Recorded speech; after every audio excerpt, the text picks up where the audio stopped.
করলা রান্না করব ছোট চিংড়ি দিয়ে। করলা সেদ্ধ করে তুলে নিলাম। কড়াইতে সরষের তেল দিয়ে দিলাম, শুকনো লঙ্কা আর কালো জিরে ফোড়ন দিলাম।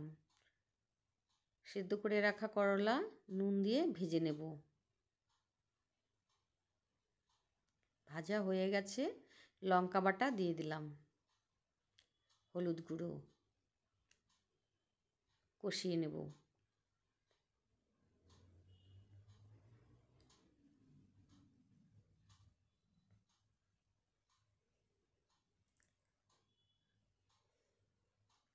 জিরে বাটা দিয়ে দিলাম আর একটু ভালো করে কষিয়ে নেব।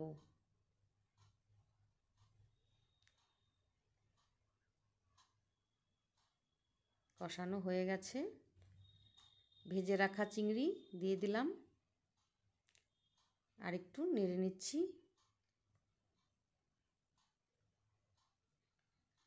গরম জল দিয়ে দিলাম,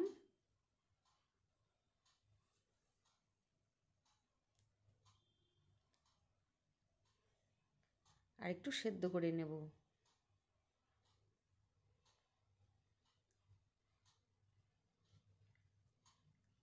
সেদ্ধ হয়ে গেছে, ছোট চিংড়ি দিয়ে করলার রেসিপি রেডি।